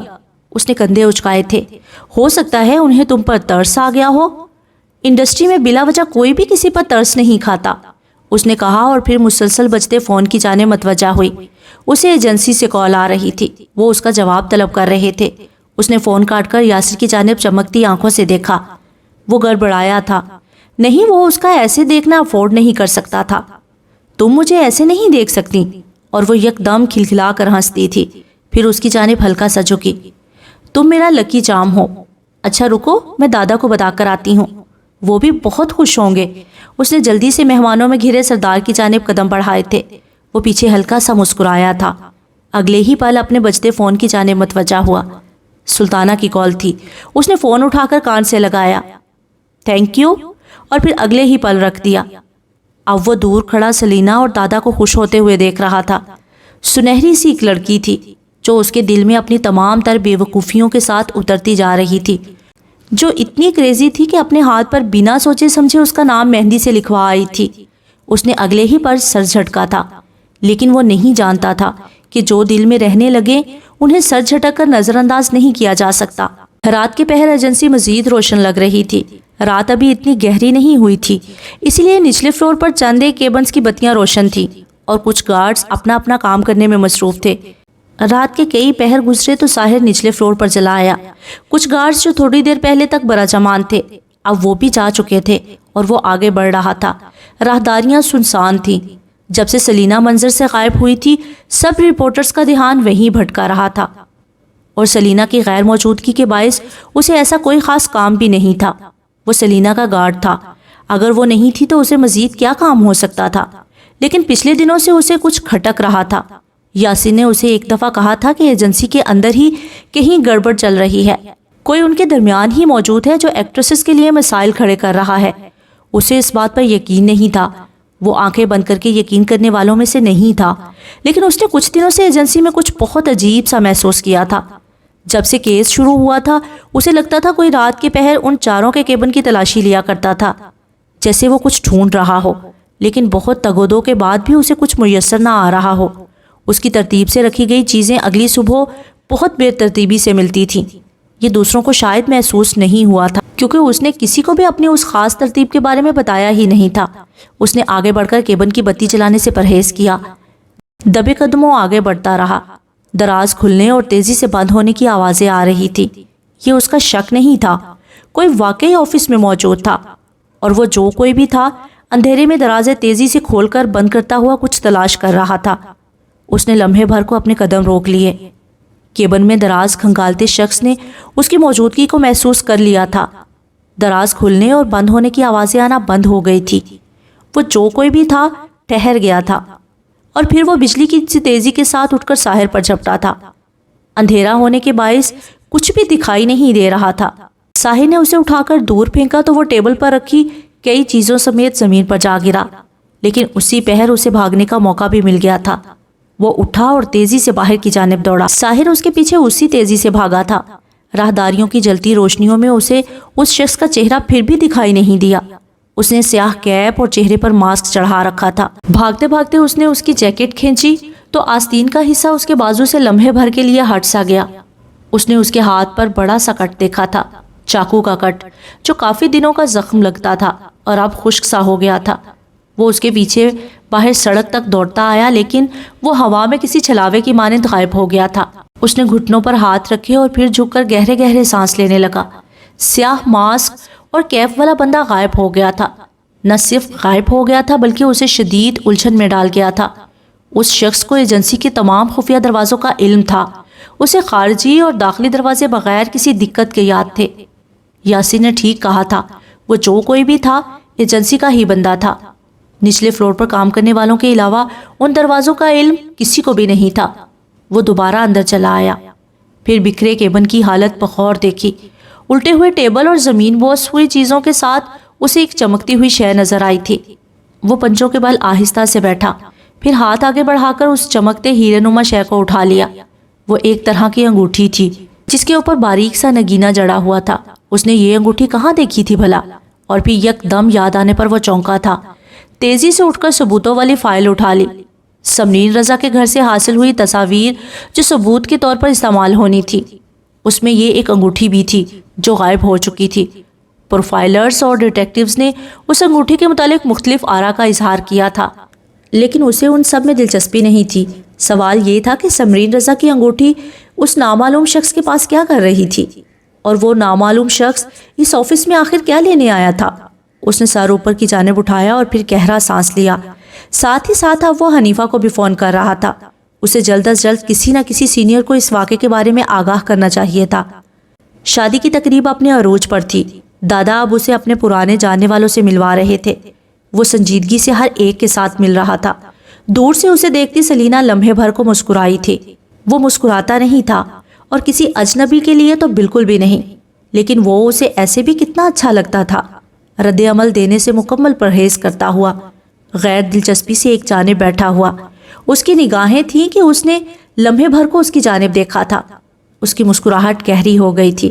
ساتھ ہی ساتھ اسے ہاتھ بھی ہلا کر دکھایا تھا، مہندی والا، جس پر اس کا نام لکھا ہوا تھا۔ سامنے موجود لڑکے نے اس کی حرکت پر لمحے بھر کو گہرا سانس لے کر سر ہلایا تھا، ایسے جیسے کہہ رہا ہو تمہارا کچھ نہیں ہو سکتا لڑکی، سدھر جاؤ۔ لیکن لڑکی تھی کہ سدھرنا ہی نہیں چاہتی تھی۔ وہ اسے دیکھتی رہنا چاہتی تھی، آنکھوں میں ڈھیروں چمک لیے، اس بچے کی مانند جو اپنے سب سے پسندیدہ کھلونے کو دیکھتا ہے، جو اس کی پہنچ سے بہت دور ہوتا ہے، جو اس کی حیثیت سے کہیں بلند ہوتا ہے، جو اس کے لیے ہوتا ہی نہیں۔ مسکراہٹ آہستگی سے تھم گئی تھی۔ وہ اب اپنے کمرے کے دروازے میں کھڑی تھی۔ سامنے موجود گھر والے اسے ایسے نظر انداز کیے ہوئے تھے جیسے وہ وہاں موجود ہی نہ ہو۔ اس کی آنکھوں میں محرومی کی کئی داستانیں رقم تھی۔ خاموشی کے باعث لب اور آنکھیں ساکت تھیں۔ اس نے دروازے کی چوکھٹ پر ہاتھ رکھا۔ تایا کے بچے اور ان کی عید کی نئی خریداری جیسے اس کی آنکھوں میں دھواں سا بھر گئی تھی۔ اس کے پاس پچھلی عید کا سوٹ رکھا تھا، اور وہ بغیر کہے جانتی تھی کہ اسے وہی سوٹ پہننا تھا۔ محرومی سے دیکھتی آنکھوں میں کئی آنسو جمع ہونے لگے تھے۔ اگر گھرانے اتنے خوشحال ہوتے ہیں تو اس کا گھرانہ کہاں تھا؟ کیا وہ اتنی مکروہ تھی کہ اسے ان گھرانوں میں رکھا ہی نہیں جا سکتا تھا؟ گھر والے کھانے کے لیے اٹھ گئے۔ اسے ان کے ساتھ ایک ٹیبل پر بیٹھ کر کھانے کی اجازت نہیں تھی۔ وہ پیچھے چھوڑ دیے جانے والوں میں سے تھی۔ اسے کوئی اپنے ساتھ بٹھانا پسند نہیں کرتا تھا۔ وہ خود کو آئینے میں کتنی ہی پہرو تکا کرتی تھی، بالکل خاموشی سے۔ اسے اپنی محروم ذات سے الجھن سی ہونے لگی تھی۔ اس نے گہرا سانس لے کر بامشکل خود کو پچھلی یادوں سے نکالنا چاہا۔ اس کی آنکھیں گیلی تھیں، نم سی۔ اس نے آس پاس نگاہ دوڑائی۔ فرزانہ اب جھک کر ربیہ کا ماتھا چوم رہی تھی۔ ربیہ کے لبوں پر بھرپور مسکراہٹ دیکھ کر اس کے دل میں تکلیف سی ہونے لگی۔ ساتھ ہی اس کے والد کھڑے تھے، جو ربیہ کو دیکھ کر یکدم رونے لگے تھے۔ وہ رخصت ہونے والی تھی، اور یہ وہ منظر تھا کہ اس کی دھواں دھواں ہوتی آنکھوں سے کئی آنسو گرا گیا تھا۔ اس نے چونک کر جلدی سے رخسار صاف کیے، لیکن کچھ خواہشیں کبھی اس کا پیچھا نہیں چھوڑتی تھی۔ ماں نے اسے احسن علی کے گھر لاوارسوں کی مانند چھوڑ دیا تھا۔ وہ گھر بہت کم آیا کرتی تھی۔ اسے یہ بات بہت وقت بعد سمجھ آئی تھی کہ وہ اسے چھوڑ چکی تھی، اس لیے تائیاں اسے یتیمی اور منحوس ہونے کے طعنے دیا کرتی تھی۔ باپ کی محبت اور ماں کی نرمی جیسے اس کے نصیب میں تھی ہی نہیں۔ اسے یاد تھا کہ ایک دفعہ تائی نے اسے مہمانوں کے درمیان رخسار پر بے رحم سا تھپڑ دے مارا تھا۔ اسے وجہ یاد نہیں رہی تھی، اسے بس ظلم یاد رہ گیا تھا۔ اسے یاد تھا کہ وہ اس پوری رات روتی رہی تھی۔ یک دم ہی اسے سانس لینے میں دشواری ہوئی تو وہ وہاں سے اٹھ گئی۔ وہ مزید گھرانوں میں یوں تنہا نہیں بیٹھ سکتی تھی۔ جس طرح سب اپنے اپنے گھرانوں کے ساتھ برا جمان تھے، اسے اپنا آپ بہت مسفٹ لگ رہا تھا۔ وہ اٹھ کر واپسی کے لیے قدم بڑھا چکی تھی۔ اس کا رخ سردار کے سفید محل کی جانب تھا۔ اس کا حلق بہت درد کر رہا تھا۔ اسے لگا وہ مزید اگر خود پر جبر کرتی رہی تو گلا تکلیف سے پھٹ جائے گا۔ وہ جلد از جلد واپس جانا چاہتی تھی۔ جس شادی کے لیے وہ بہت خوش تھی، اس شادی میں اس کا دم بری طرح گھٹ رہا تھا۔ یاسر نے یوں ہی نگاہ پھیر کر دیکھا تو سلینا نظر نہیں آئی۔ وہ حیران ہوا، یہاں تو وہ کسی کو جانتی بھی نہیں تھی۔ کچھ پل بعد اس نے سردار سے معذرت کی اور اسے فون کرنے لگا۔ پھر اس جگہ تک بڑھ آیا جہاں وہ چند پل پہلے بیٹھی ہوئی تھی۔ وہ اتنی جلدی میں اٹھ کر گئی تھی کہ اپنا فون کرسی پر ہی چھوڑ گئی تھی۔ اس نے گہرا سانس لے کر فون کان سے ہٹایا اور اس کا فون اٹھا کر ہال سے باہر نکل آیا۔ اس کے قدم خود بخود واپسی کے لیے اٹھ رہے تھے۔ جب وہ داخلی دروازہ پار کرنے لگا تو کسی کی ہچکیوں پر ٹھہر گیا۔ اس کا ہاتھ ڈور نوب پہ ہی تھا، لیکن وہ اندر نہیں بڑھ سکا۔ ٹھنڈے لاؤنج میں وہ رو رہی تھی۔ وہ آگے نہیں بڑھ سکا، وہیں ٹھہرا رہا۔ وہ روتی رہی۔ اس نے سلینا کو پہلے کبھی ایسے روتے ہوئے نہیں دیکھا تھا۔ وہ بغیر وجہ کے نہیں رویا کرتی تھی۔ اور ایسے تو کبھی نہیں روئی تھی۔ کچھ پل بعد وہ اسے یوں ہی چھوڑ کر سبززار کی جانب واپس چلا آیا تھا۔ کئی لمحات بعد وہ بھی واپس چلی آئی تھی، اپنی بکھری سی حالت درست کیے، لبوں پر ہلکی سی مسکراہٹ سجائے۔ کسی نے اس کی غیر موجودگی محسوس نہیں کی تھی۔ اس نے کرسی پر بیٹھ کر آس پاس اپنا موبائل تلاش کرنا چاہا۔ ابھی وہ ادھر ادھر ہاتھ مارتی موبائل ڈھونڈ ہی رہی تھی کہ کسی نے اس کے سامنے موبائل کیا تو وہ چونکی۔ ایک نظر اٹھا کر دیکھا، وہ چہرہ جھکائے اسے ہی دیکھ رہا تھا۔ چند پل وہ دونوں ایک دوسرے کو پلکیں جھپکائے بنا دیکھتے رہے۔ وہ روتی رہی تھی۔ یاسر کی سرمئی آنکھیں اس کی بھیگی پلکوں کو چھو کر بے حد خاموشی سے پلٹ گئی تھی۔ اس نے بمشکل مسکرا کر اس کے ہاتھ سے فون لیا تھا۔ یہ کہاں سے ملا تمہیں؟ نظریں چرا کر سوال کیا۔ وہ بغور اس کا چہرہ دیکھ رہا تھا۔ تمہاری کرسی پر رکھا ہوا تھا۔ اس نے سر ہلایا، پھر سامنے دیکھنے لگی۔ ربیہ کے آس پاس اب بہت سی لڑکیاں اکٹھا تھی۔ کوئی اس کا لہنگا درست کر رہی تھی، کوئی اس کے بالوں کو چھو کر برابر کر رہی تھی، کوئی اس کے کان میں کچھ کہہ رہی تھی اور کچھ ہنس رہی تھی۔ یاسر اب بھی اس کا چہرہ بغور دیکھ رہا تھا۔ اس نے اسے بغور دیکھتے دیکھا تو چونکی۔ ایسے کیوں دیکھ رہے ہو؟ اس کے پوچھنے پر اس نے سر جھٹکا تھا، پھر سر نفی میں ہلا کر اس سے ذرا فاصلے پر رکھی کرسی کھینچ کر بیٹھا۔ سلینا کی طرح وہ بھی یہاں بہت سے لوگوں کو نہیں جانتا تھا۔ یہ تو سردار تھے جنہوں نے اسے بہت سے لوگوں سے متعارف کروا دیا تھا، نہیں تو وہ یہاں کسی کو بھی نہیں جانتا تھا۔ ربیہ کتنی پیاری لگ رہی ہے نا؟ اس کے پوچھنے پر یاسر نے سر ہلایا تھا۔ میں سوچتی ہوں کہ کیا ہر دلہن اپنی شادی پر اتنی ہی پیاری لگتی ہوگی؟ پتہ نہیں، مجھے تو سب ایک جیسی لگتی ہیں۔ اور اس نے گہرا سانس لے کر چہرہ اس کی جانب پھیرا تھا، پھر بے بسی سے ہنستی۔ وہ سب الگ طرز کے لباس، میک اپ اور زیور کا انتخاب کرتی ہیں، ایسے میں وہ سب ایک جیسی کیسے لگ سکتی ہیں تمہیں؟ اس نے لا علمی سے کندھے اچکائے تھے، اسے واقعی نہیں پتا تھا۔ اچھا بتاؤ، کبھی کوئی لڑکی اچھی لگی ہے؟ نہیں، سوچو تو صحیح کم از کم۔ اس نے اصرار کیا تو یاسر نے سوچنے کی کوشش کی، پھر سر نفی میں ہلایا۔ اچھا جولیا تو اچھی لگتی ہوگی تمہیں، کتنی خوبصورت ہے وہ۔ مجھے جولیا بالکل نہیں پسند۔ کیوں بھائی؟ بس نہیں پسند؟ کوئی وجہ تو ہوگی نا؟ کوئی وجہ نہیں ہے، میں نے اسے اس نہج پر کبھی سوچا ہی نہیں۔ اوفو یاسر، جب تم یہ نہیں سوچتے ہو کہ تمہیں کون سی لڑکی پسند ہے اور کون سی ناپسند، تو پھر تم سوچتے کیا ہو آخر؟ اس نے چہرہ اس کی جانب موڑے پوچھا تھا۔ وہ واقعی جاننا چاہتی تھی کہ اس کے دماغ میں آخر چلتا کیا رہتا تھا۔ میں سوچتا ہوں کہ اگر میں ہفتے کے اتنے دن کام کروں گا تو مزید کتنے دن دادا کے پاس ٹھہر سکوں گا۔ اگر میں اس راستے پر جاؤں گا تو مجھے بلا وجہ ایکٹریسز کا سامنا کرنا پڑے گا، اسی لیے میں اس راستے سے جاتا ہوں جہاں ان کا نام و نشان ہی نہ ہو۔ یہ بھی کہ اس کیس کی فائل پچھلے کیسز سے اتنی مشابہت کیوں رکھتی ہے، اور مزید مجھے کتنے سال باڈی گارڈ کا کام کرنا پڑے گا کہ میں چیف بن جاؤں۔ بس یہی باتیں۔ سلینا کا منہ کھل گیا تھا، آنکھوں میں گہرا تعجب لیے وہ اسے دیکھ کر رہ گئی تھی۔ تم یہ سب سوچتے رہتے ہو؟ ہاں۔ اچھا یہ تو بتا ہی سکتے ہو نا کہ کیسی لڑکیاں پسند ہیں تمہیں؟ لڑکیاں لڑکیاں ہوتی ہیں اور کم و بیش سب ایک جیسی ہی ہوتی ہیں۔ ایک جیسی کہاں ہوتی ہیں؟ دیکھو، کیا اب میں اور جولیا ایک جیسے ہیں؟ بس تھوڑا ہی تو فرق ہے۔ سلینا کی آنکھیں حیرت سے پھیل گئی تھی۔ وہ مجھ سے زیادہ خوبصورت ہے یاسر عالم۔ اس نے لمحے بھر کو اسے دیکھا۔ اچھا مجھے لگا کہ تم مجھ سے زیادہ خوبصورت ہو، اور ایک پل کے لیے سب کچھ ٹھہر گیا تھا۔ یاسر خود بھی کہہ کر چونکا تھا۔ یہ بات غیر ارادی طور پر اس نے سوچی تھی اور آج اسی طرح اس نے کہہ دی تھی۔ سلینا کو اس پر یقین کرنے میں چند لمحے لگے تھے، پھر وہ مسکرائی اور پورے دل سے مسکرائی۔ اسے مزید کوئی سوال نہیں کرنا تھا، اسے یاسر کے جواب نے مسکراتے رہنے پر مجبور کر دیا تھا۔ اب ایسے کیوں مسکرا رہی ہو؟ مجھے نہیں پتا تھا کہ ایک گارڈ کو میں جولیا سے زیادہ خوبصورت لگتی ہوں، اور یہ وہی گارڈ ہے جو ہمیشہ مجھے کہتا رہتا ہے کہ میں اتنی بھی خوبصورت نہیں۔ ساتھ براجمان گارڈ نے گہرا سانس لیا تھا۔ اسی پل بارات آ چکی تھی۔ سب لوگ گردنے پھیرے اب باراتیوں کو تک رہے تھے۔ وہ دونوں بھی اسی جانب دیکھ رہے تھے۔ سردار بھی لڑکی والوں کے ساتھ کھڑے بارات میں آئے مردوں کا استقبال کر رہے تھے، ان سے مل رہے تھے۔ وہ دونوں انہی کی جانب دیکھ رہے تھے۔ دادا کتنے خوش لگ رہے ہیں، میں سوچ رہی ہوں کہ تمہاری شادی پر کتنے خوش ہوں گے وہ۔ اس نے سر ہلایا تھا، پھر اس کی جانب دیکھا۔ شاید مجھ سے بھی زیادہ خوش ہوں، اور وہ ہنس پڑی تھی۔ وہ سردار کو یاسر سے زیادہ اس کی شادی پر خوش ہوتا سوچ سکتی تھی۔ کچھ پل بعد اس نے چہرہ پھیر کر اس کی جانب دیکھا۔ تم ٹھیک ہو؟ اس کے پوچھنے پر وہ ٹھٹکی تھی، پھر سر ہلایا۔ مجھے کیا ہونا ہے؟ دیکھو اب بھی مسکرا رہی ہوں۔ شاید میں کسی ہینڈسم ماں کے بیٹے کو پسند ہی آ جاؤں اور وہ میری مسکراہٹ کے باعث میرا رشتہ مانگ لے، مجھے اس گاؤں کو چھوڑ کر جانا ہی نہ پڑے، میں شادی کر کے یہیں کی ہو رہوں۔ لمحوں میں اس نے اپنی کہانی طے کر لی تھی۔ وہ اس کے جواب پر محض سر ہی ہلاتا رہ گیا تھا۔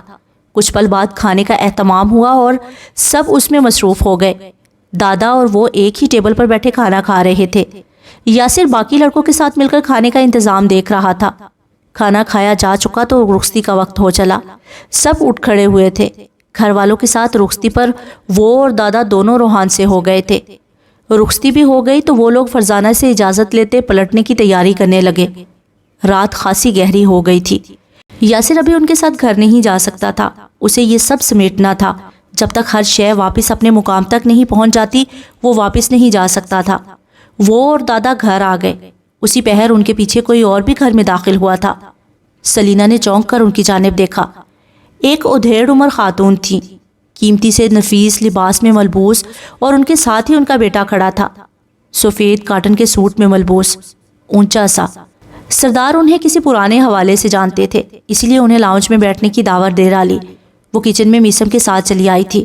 وہ انہیں نہیں جانتی تھی، بہتر یہی تھا کہ وہ اپنے کمرے کی جانب بڑھ جاتی۔ ابھی وہ کچن سے نکل کر اپنے کمرے کی جانب بڑھنے ہی لگی تھی کہ خاتون نے اسے آواز دے کر روک لیا تھا۔ وہ چونک کر رک گئی، پھر ان کے بلانے پر پاس چلی آئی۔ یہ سوہنی کڑی آپ کی پوتی ہے سردار صاحب؟ خاتون کے پوچھنے پر سردار نے ناسمجھی سے سر نفی میں ہلایا تھا، پھر مسکرا کر ان کی غلط فہمی دور کرنے لگے۔ یہ میری پوتی نہیں ہے، لیکن پوتی جیسی ہے، ایک شاگرد کی بیٹی ہے، اس لیے ہمارے ساتھ چھٹیاں گزارنے آئی ہے۔ سردار کے جواب پر وہ جزبز ہوئی تھی۔ وہ بات گھما کیوں رہے تھے؟ اچھا ماشاء اللہ، بہت سونی ہے جی، میں اپنے اکبر کا رشتہ مانگنے آئی ہوں اس کے واسطے۔ اگر آپ اس کے ابو سے رابطے کا کوئی ذریعہ وضع کر دیں تو چنگا ہو جائے گا۔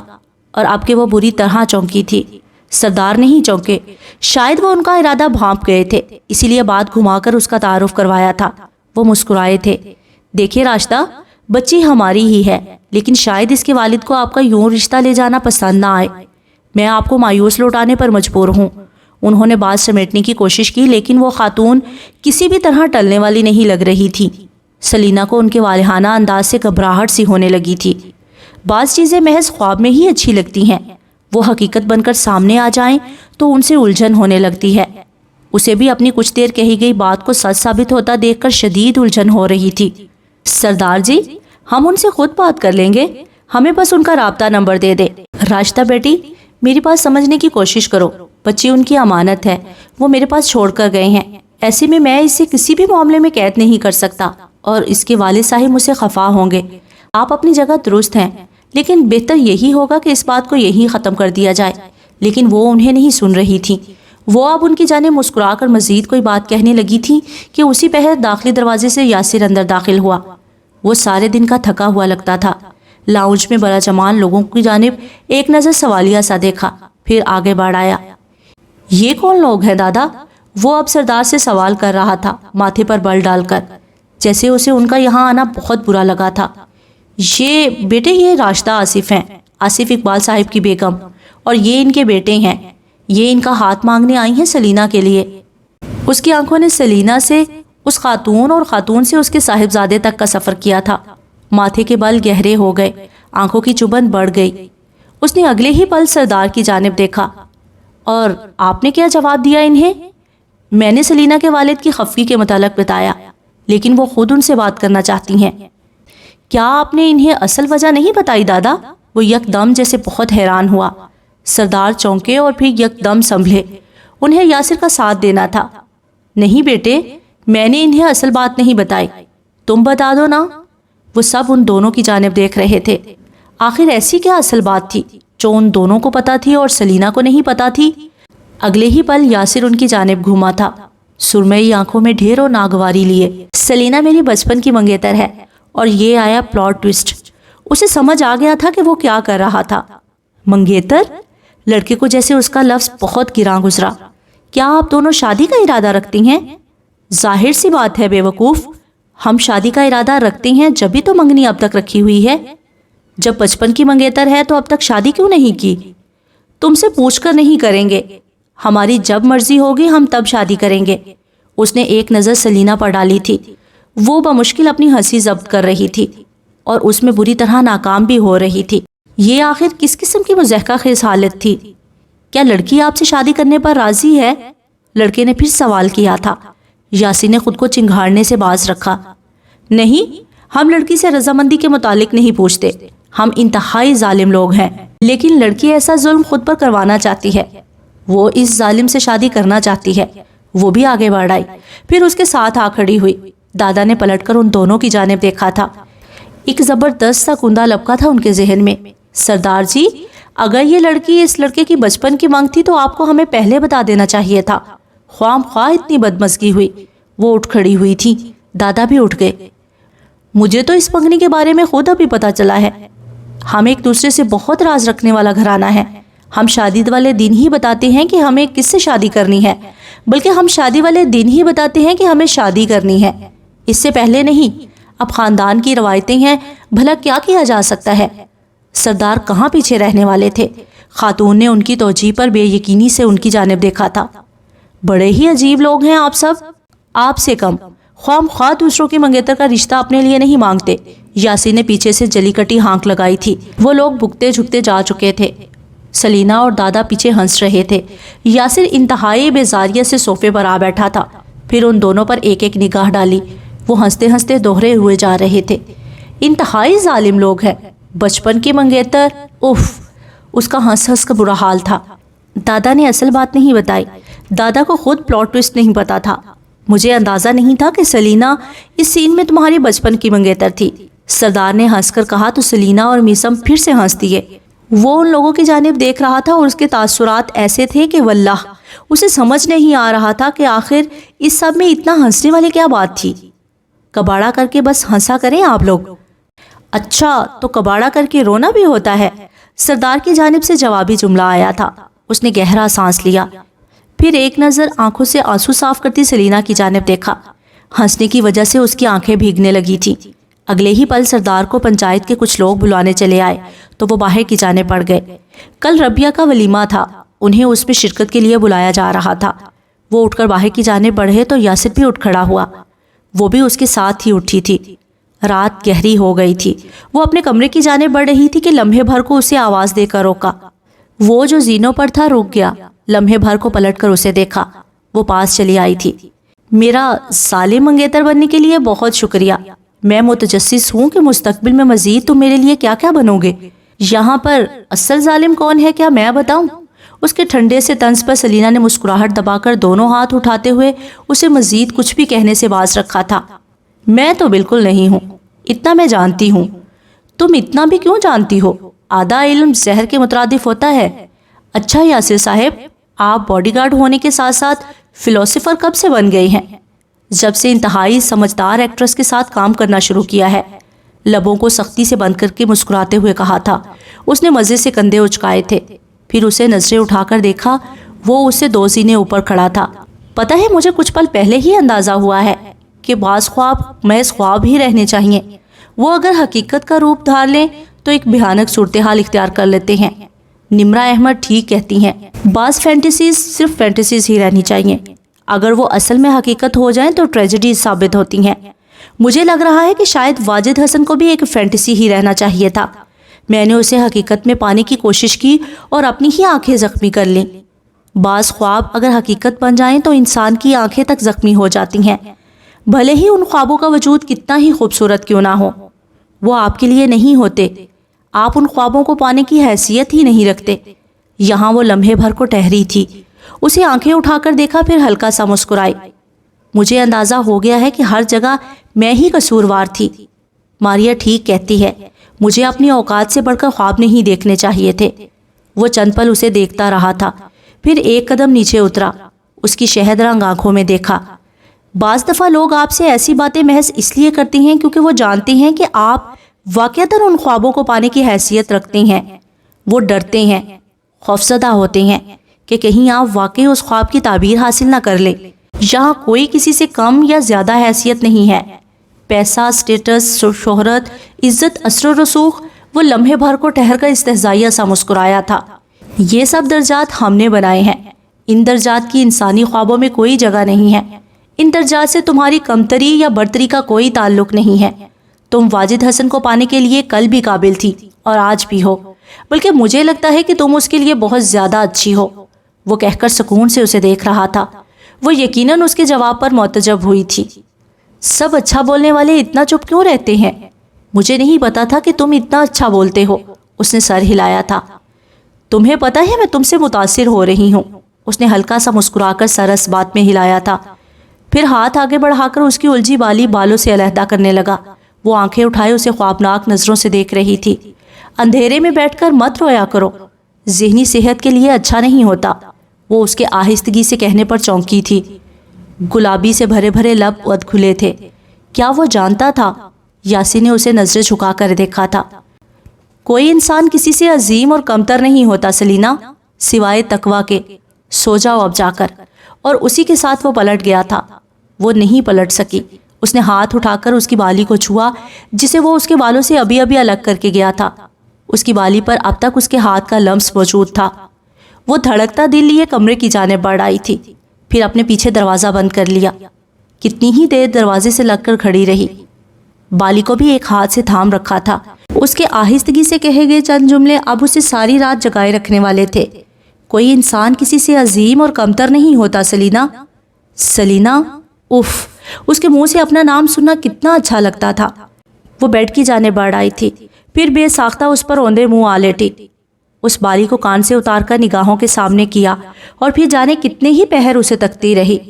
اگلی دوپہر یاسر ایجنسی چلا گیا تھا۔ یہاں اس کا کوئی کام نہیں تھا۔ سردار کو شام ولیمے کے لیے جانا تھا۔ وہ ان کے کمرے کا دروازہ بجاتی اجازت ملنے پر اندر چلی آئی تھی۔ وہ کوئی کتاب پڑھ رہے تھے۔ اس کے اندر آنے پر سیدھے ہو بیٹھے۔ دادا، مجھے آپ سے اب اجازت چاہیے۔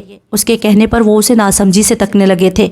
وہ مسکرا کر پاس چلی آئی تھی، پھر ان کے سامنے بیڈ پر آ بیٹھی، ان کی جانب دیکھا۔ آپ کی محبت، خلوص، قدر و منزلت اتنی خوبصورت تھی کہ میں خود کو یہاں سے نکال لے جانے پر ذرا سے بھی مجبور نہیں کر سکی، لیکن جو آئیں انہیں جانا تو ہوتا ہی ہے نا، آج نہیں تو کل۔ بس کل جانے سے بہتر ہے کہ میں آج ہی چلی جاؤں۔ لیکن بچے، یاسین نے تو کہا تھا کہ تم مزید ایک ہفتہ رکو گی۔ جی دادا، تب حالات بہت کٹھن تھے، میرے پاس ٹھہرنے کے لیے محفوظ مقام نہیں تھا، لیکن اب میں واپس کام پر جا سکتی ہوں۔ اگر نہیں گئی تو معاملات بلا وجہ طوالت کا شکار ہو جائیں گے۔ میں نہیں چاہتی کہ اب کسی کو بھی میرے حوالے سے کوئی شکایت ہو، اس نے سنجیدگی سے کہا تھا۔ سردار نے فکر مندی سے اسے دیکھا۔ شگفتہ کا مسئلہ کیسے حل کرو گی؟ میں فی الحال اس معاملے پر کوئی بیان نہیں دینا چاہتی، معاملہ خود ہی دب جائے گا۔ پہلے میں ماں کی ضمانت کروا کر انہیں گھر واپس لانا چاہتی ہوں۔ انہوں نے اس کے لاہے عمل پر سر ہلایا تھا، پھر اس کی جانب نرمی سے دیکھا۔ یاسر کے ساتھ جاؤ گی؟ نہیں دادا، اسے مزید پریشان نہیں کرنا چاہتی۔ میں نے اپنے پی اے کو کال کی ہے، وہ مجھے لینے آتا ہی ہوگا۔ سردار لمحے بھر کو اسے اداسی سے دیکھ رہے تھے۔ وہ تھی تو زندگی میں کتنی رونق اور خوشی تھی، اب وہ چلی جائے گی تو یہ محل کتنا سنسان ہو جائے گا۔ ان کی نگاہیں محسوس کر کے اس نے انہیں سوالیہ سا دیکھا تھا۔ کیا ہوا دادا؟ سوچ رہا ہوں کہ تم جا رہی ہو تو یاسر کے ساتھ ہی گزارا کرنا پڑے گا۔ اور وہ ہنستی تھی۔ یہ تو کرنا پڑے گا آپ کو، اور تم جانتی ہو نا کہ یاسر کے ساتھ گزارا کرنا اس دنیا کا سب سے مشکل کام ہے۔ وہ ہنستی جا رہی تھی اور ساتھ میں ان کی تائید بھی کر رہی تھی۔ آپ ٹھیک کہتے ہیں، وہ بھی مسکرائے تھے۔ اگلے کئی لمحات میں یوول چلا آیا تو وہ سردار کو الوداعی کلمات کہتی باہر نکل آئی۔ دادا اسے چھوڑنے لکڑی کی باڑ تک آئے تھے۔ وہ کار میں بیٹھ کر بھی انہیں ہاتھ ہلاتی رہی۔ وہ اب باڑ سے باہر نکلے اسے ہاتھ ہلا رہے تھے۔ وہ جا چکی تو انہوں نے گہرا سانس لیا اور پھر اندر چلے آئے۔ آؤ سردار، ہم تنہائی کو پھر سے گلے لگا لیتے ہیں۔ اور کچھ تھا اس کے جاتے ہی سارا گاؤں سنسان سا محسوس ہونے لگا تھا۔ میٹنگ آفس کی طویل نشستوں پر کئی گارڈز براجمان تھے۔ وہ ان گارڈز میں سے تھے جنہیں تحقیقاتی ٹیم نے اپنے ساتھ کیس کو تحقیق کرنے کے لیے چنا تھا۔ ساحر نے ٹیبل پر سب کے سامنے نگینے والی انگوٹھی رکھی۔ یاسین نے اسے نظریں اٹھا کر دیکھا۔ ساحر نے اسے رات والے معاملے پر آگاہی دی تھی، اسی لیے وہ چھٹی لینے کے باوجود بھی آج ایجنسی چلا آیا تھا۔ معاملہ سنگین تھا، کوئی ایجنسی کے اندر داخل ہوا تھا، اور وہ بھی نچلے فلور پر، جو سب سے زیادہ حساس فلور تھا۔ یہاں ایکٹریسز کے سینکڑوں راز موجود تھے، کسی تیسرے فرد کا یہاں داخل ہونا درست نہیں تھا۔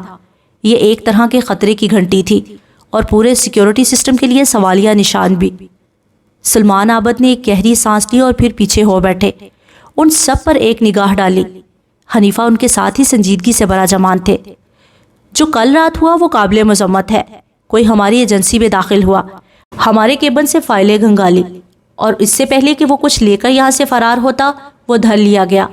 یہ اچھی بات ہے، لیکن اس سے کہیں زیادہ تشویشناک بات یہ ہے کہ وہ ہمارے سسٹم کے ہر ایک پہلو سے واقف ہے، ہر ایک داخلی اور خارجی دروازے سے۔ میں یہ کہنا تو نہیں چاہتا، لیکن غالب گمان یہی ہے کہ کوئی ہمارے اندر ہی موجود ہے۔ وہ لمحے بھر کو سیدھے ہو بیٹھے تھے۔ اور ہم میں سے ہی کوئی ہے۔ یہ آخری بات بہت سرد لہجے میں کہی گئی تھی۔ ہر ایک گارڈ کا چہرہ لمحے بھر کو سفید ہوا تھا۔ آپ لوگوں کی اس واقعے پر کیا رائے ہے؟ میں جاننا چاہتا ہوں۔ اس واقعے کو کیسے جسٹیفائی کریں گے آپ سب؟ اور ایک بات ذہن نشین کر لیں کہ ایجنسی کی 3 ایکٹریسز غائب اور ایک کا قتل کیا جا چکا ہے۔ میٹنگ روم میں گہرا سناٹا چھایا ہوا تھا۔ لمحے بھر کو ساحر سیدھا ہو بیٹھا۔